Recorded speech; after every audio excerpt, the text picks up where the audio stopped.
नमस्कार। मैं फिर से एक बार अपने दिल की गहराइयों से आप तक अपनी बात पहुंचाना चाहता हूं। सबसे पहले 17 तारीख को मेरे पिताजी 5:26 पर पूरे हो गए। ब्रह्म साधक की उनको उपाधि मिली थी बनारस में, कल्याण सुंदरम। कल्याण सुंदरम का मतलब होता है हमेशा दूसरों के लिए कल्याण के लिए सोचना। आपका आशीर्वाद, आप सबका उनके प्रति अपार स्नेह मेरे लिए एक नए जीवन की ऊर्जा के साथ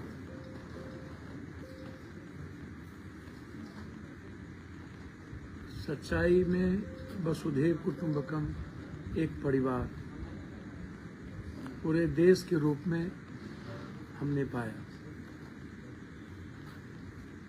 ना कोई खास था, ना कोई आम था।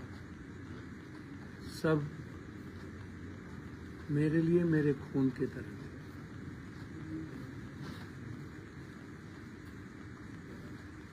सबने हृदय की गहराइयों से संवेदना व्यक्त की। मेरे लिए वो पिता नहीं थे, मेरे लिए वो गाइडर थे।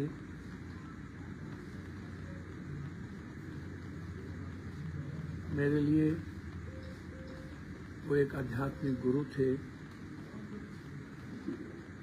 एक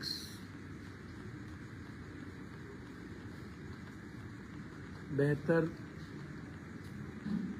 जीवन निर्माण की एक ऊर्जा स्रोत थे।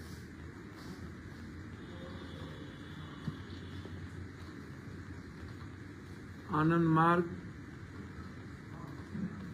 आदर्श के ऊंचे मापदंड के साथ उनका जीवन समाधि की ओर चला गया।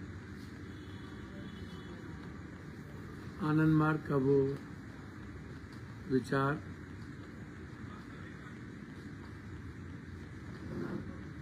बिना किसी आडंबर, अंधविश्वास और कर्मकांड के लगातार अपने कर्तव्यों के पथ पर चलते रहना और कर्म को ही एक बेहतर श्रद्धांजलि,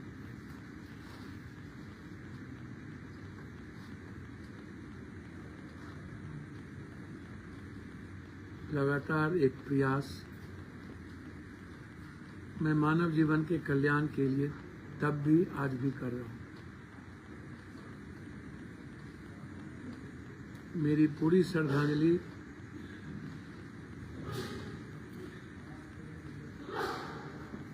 पिता के द्वारा दिए हुए विचारों के साथ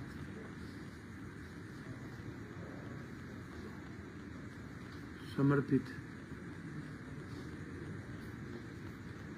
आनंद मार्ग का उच्च आदर्श जो सिर्फ मानव कल्याण के लिए प्रेरित करता है। हर परिवार को अपने परिवार के रूप में अपने जीवन को समर्पित करता है। उस भाव के साथ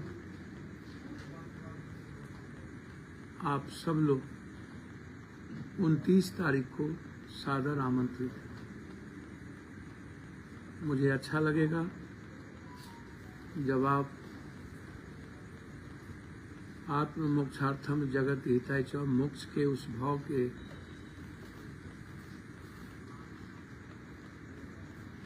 और पिता के श्रद्धांजलि के लिए जब आपकी उपस्थिति हमारी ताकत और हमारा संबल बने।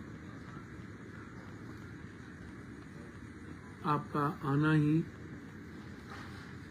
हमारे परिवार के लिए आनंद, परिवार के लिए खुर्दा, करवेली, बेसार उस परिवार के लिए, पूर्णिया, कोसी, सीमांचल परिवार के लिए एक सुखद अनुभव देगा।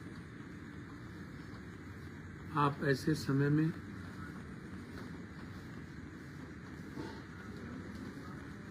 सर्वधर्म प्रार्थना सभा में उपस्थित होकर उनके लिए कुछ पल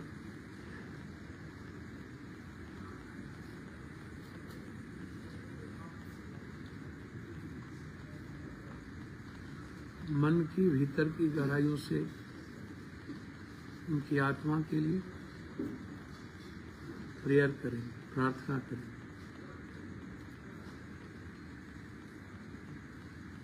आइए विनम्र अतिथि मेरा स्वीकार करिए। मैं आपके सत्कार के लिए पूरा पूर्णिया, मेरे मित्र मंडली,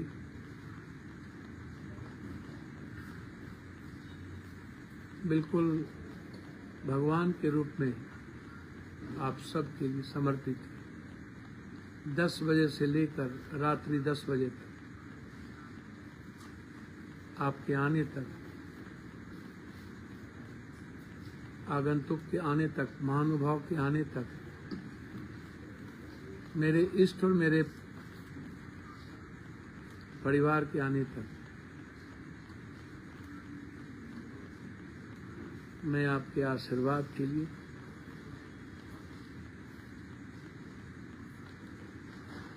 खड़ा रहूं। 29 तारीख 10 बजे सुबह से लेकर के आपके आने तक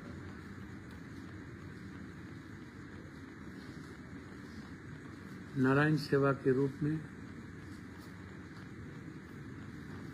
हम प्रसाद को लेकर खड़े रहे। आप प्रसाद लेकर जाएंगे, जिसको आप भोज कहते हैं, मैं उसे भगवान का प्रसाद कहता हूँ। और आप मेरे लिए भगवान, इष्ट, अल्लाह, ईश्वर, रहीम सब कुछ है। कल खुर्दा में 2 बजे के बाद कई कार्यक्रम सिर्फ दान के रूप में पिता की जो इच्छा थी और मेरा जो चरित्र है या चिंतन है और जो मेरा पथ है, उसमें कल उस कई पंचायत के लिए मिडिल क्लास से लेकर गरीब तक विवाह भवन समर्पित करेंगे। एक एम्बुलेंस उस पंचायत और बगल की पंचायत को समर्पित करेंगे।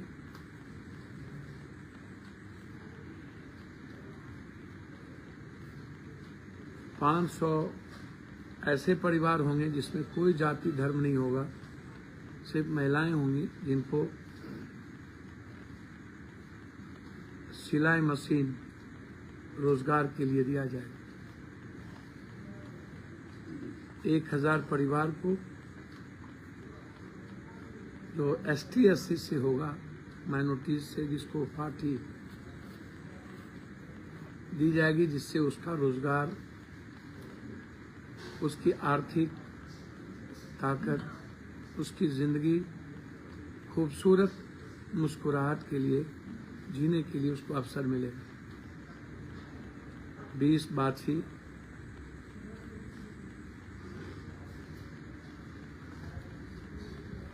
कल हम लोग खुर्दा में 2 से 5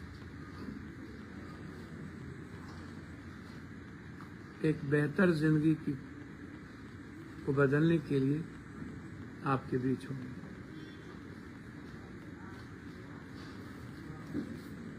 मैं एक बहुत महत्वपूर्ण विषय पर आपसे कुछ बात करना चाहूँगा। मेरा ये आमंत्रण था, इसलिए मैं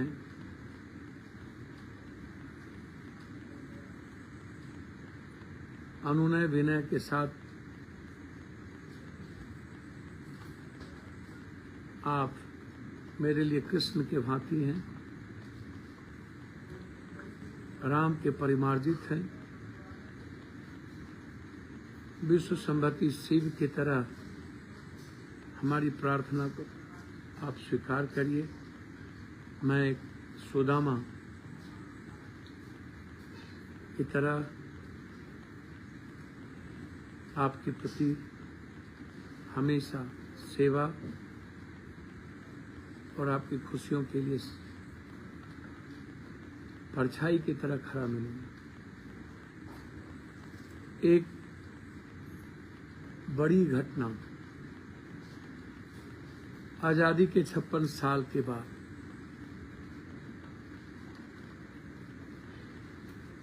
जो कोसी, सीमांचल, मिथिलांचल, भागलपुर, मुंगेर, लखीसराय, खगड़िया, बेगूसराय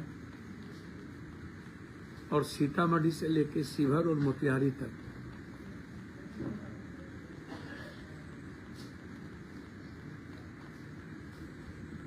आवश्यक है। आजादी के बाद पहली बार 6,83,000 पानी डिस्चार्ज किया गया है नेपाल के द्वारा। नेपाल में लगातार भारी बारिश, नेपाल के तराई इलाके में फारबिसगंज हो या जोगबनी, बीरपुर हो या जयनगर, लगातार नेपाल के बॉर्डर इलाके में बारिश का होना और संभावना आगे भी, और इस बीच में गंगा का उफान कई दिनों से भागलपुर, लखीसराय, मुंगेर या पटना के इर्द गिर्द के गंगा के बगल में रहने वाले दियारा और टाल के लोग परेशान हाल में। ना तो कहीं कम्युनिटी किचन खुली, ना ही सूखे राशन दिए गए, न ही जानवर के लिए चारा की व्यवस्था की गई, ना ही सांप की दवाई दी गई, ना ही पन्नी की व्यवस्था की गई, ना ही डॉक्टर उपलब्ध हुए और आम जन भूख से परेशान होकर बेहाल हो गए। दोबारा गंगा की वो उफान थी जिसमें कोसी और गंगा दोनों के किनारे रहने वाले हम सब का परिवार चिंतित है, परेशान है और सरकार निद्रा में, रोम जल रहा था, नीरो बंसी बजा रहा। भारत सरकार को निद्रा तोड़नी चाहिए। बिहार सरकार को गहरी चिंता करनी चाहिए। मैं बार बार कहता हूं कि खजाना किसका और खजाने पर अधिकार किसका, टैक्स कौन देता है, और देश के 140 करोड़ जनता के टैक्स से हमारा देश का निर्माण होता है। जो तनख्वाह पे है, चाहे वो नेता हो, प्रधानमंत्री हो, मुख्यमंत्री हो, मंत्री हो, एमपी हो, एमएलए हो, कर्मचारी से लेके कलेक्टर तक हो, सेना से लेके सिपाही तक हो, डॉक्टर से लेके प्रोफेसर तक हो, टीचर से लेके कोई भी कर्मचारी, वह आपके मेहनत के टैक्स से अपनी जिंदगी चलाते हैं।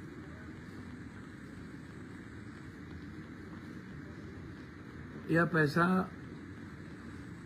नेताओं के घर के लिए नहीं, यह पैसा जनता की सेवा के लिए। और जब जनता की मजबूरी पर सरकार की निद्रा नहीं टूटती, तब स्वाभाविक है मन में पीड़ा होती है, कष्ट होता है, दुख पहुंचता है, ठेस होती है, फिर मन में गुस्सा भी आता है।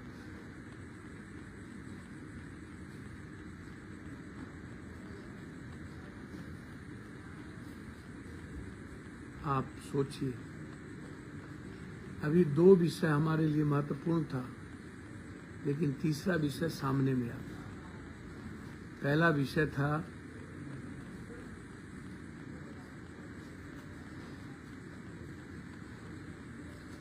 जमीन। मैं धन्यवाद देना चाहूंगा दिलीप जायसवाल जी को, जिन्होंने मेरी भावना और बिहार की जनता की भावनाओं का आदर किया।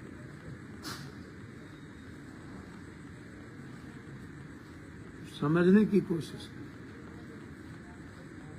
50,000 से ऊपर एकड़ जमीन सरकार की, नेता पदाधिकारी माफियाओं के चंगुल में। 7,063 एकड़ जमीन रजिस्ट्री करा लिया गया। लगभग 18,000-17,000 बीघा जमीन कब्जे में है और उसका सर्वे नहीं हुआ। आम लोगों के सर्वे के पहले यह सर्वे आवश्यक है। सरकार के रजिस्ट्री ऑफिस में सभी जमीन की पूरे कागजात, फिर ऐसे सर्वे की आवश्यकता क्यों महसूस? इसलिए यह जीवन के साथ खिलवाड़ था, जिसको मैंने प्रयास किया कि यह तत्काल एक रास्ता निकला। दूसरा विषय था स्मार्ट मीटर, जो आने वाले समय के लिए आम जन के लिए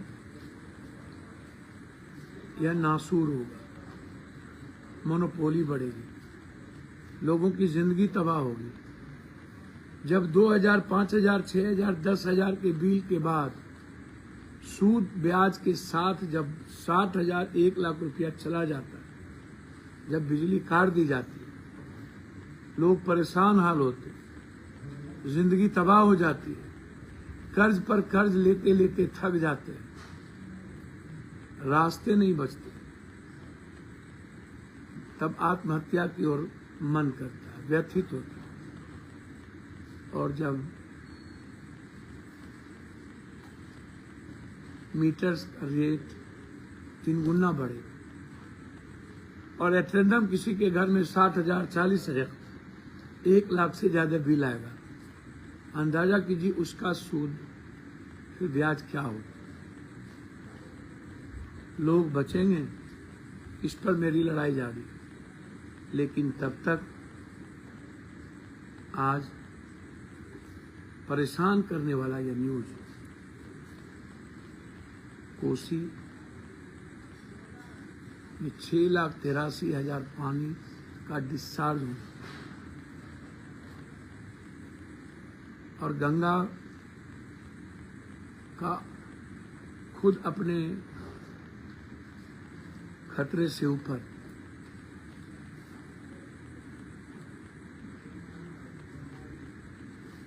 यह क्या कहता है?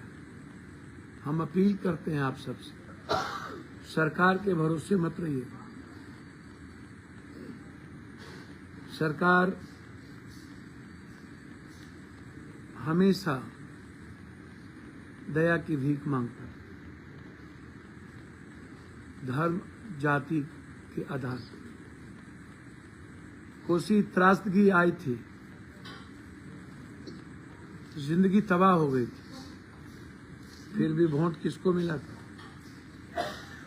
5 किलो चावल, 10 किलो, 1 क्विंटल चावल और 2 क्विंटल आटा। तो आज तक कोसी का कोई भी जमीन रिहेबिलिटेशन नहीं हुआ। आज तक नदी सही तरीके से बांधे नहीं गए, लेकिन वोट 20 सालों से, उस वक्त मनमोहन सिंह की सरकार थी,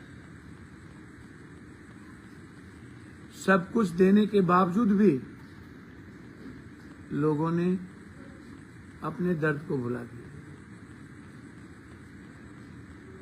जाति धर्म के दर्द ऊपर हो गए। फिर एक बार पुनः यह पीड़ा बढ़ने वाली है। जिस किसी की सरकार आती है, नेपाल से कोई बातचीत नहीं हो पाती। नेपाल हमारी बात को सुनने को तैयार नहीं। हम 40,000 मेगावाट बिजली उत्पादन करने की क्षमता रखते हैं। 20,000 मेगावाट बिजली हम नेपाल को देना चाहते हैं। हाईडेम के निर्माण के लिए नेपाल की सहमति आवश्यक है। चाइना के दुष्टता के कारण हम हाईडेम का निर्माण नहीं कर पाते। ना तो हमने फरक्का को विस्तारित करने की कभी प्रयास की, ना तो गंडक, महानंदा, कमला, केहर, कनहर, सप्तकोशी,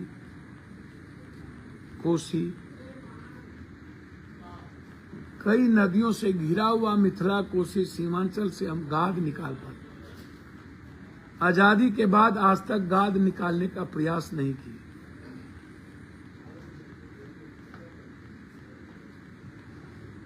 हर साल करोड़ों अरबों रुपया खर्च होते हैं।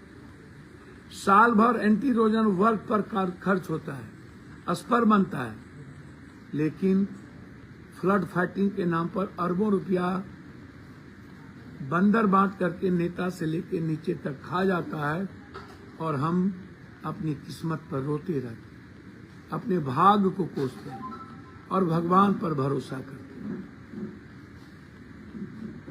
नहीं, ये सब प्रकृति या भगवान की देन नहीं है। ये आपदा सिस्टम की देन, नेताओं की देन। जब नदी को नासूर बनाइएगा, जब पर्यावरण को काटिएगा, जब नदी को छेड़िएगा, जब नेचर को मारिएगा, विकास के नाम पर चारों तरफ से गांव को, नदियों को घेर दीजिएगा, नदी पर घर बनाइएगा, नदी को बंद कर दीजिएगा, तो नेचर क्या करे, भगवान क्या करे?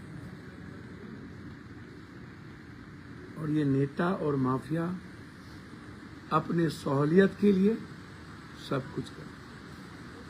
अभी से आप लोग,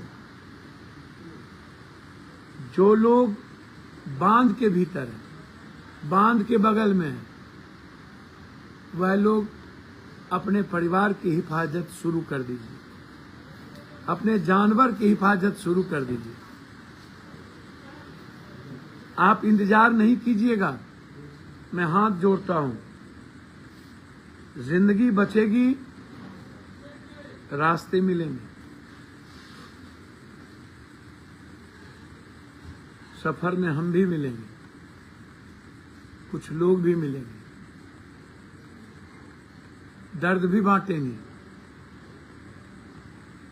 परिवार की तरह जीने का प्रयास भी करेंगे। लेकिन आप यदि मेरे बीच नहीं रहे, वैसी परिस्थितियां नहीं बनी, स्थिति विकराल हो गई, सरकार दोनों हाथ खड़े कर देते हैं। रिस्क्यू करने के लिए सरकार के पास कोई पैरामिलिट्री नहीं बचता। पटना के बाढ़ याद है आपको? 11 दिनों तक एक हेलीकॉप्टर नहीं आया था, 9 दिनों तक खाने की व्यवस्था नहीं थी, कोई घर से नहीं निकले थे। कुसात राजदगी की याद है आपको? भूले तो नहीं। अपनों के आंखों के सामने डूबते हुए बच्चों को, मां को, पिता को, भाई को बिलखते हुए हमने देखा, लेकिन बचा नहीं पाए। इसीलिए रुकिएगा नहीं, अपने परिवार और अपने बच्चों की हिफाजत करिए।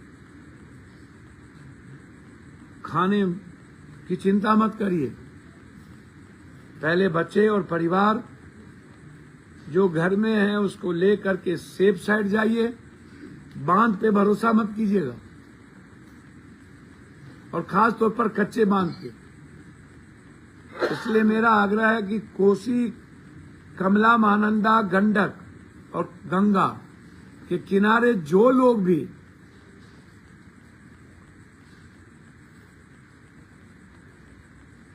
परिवार को लेकर के रह रहे हैं वह सुरक्षित स्थान पर जाएं। और मेरा सरकार से अपील है, एनडीआरएफ से लेकर सभी की तैनाती बड़े लेवल पर की जाए। मुख्यमंत्री जी, आप प्रधानमंत्री से बात करें, रेस्क्यू आवश्यक है,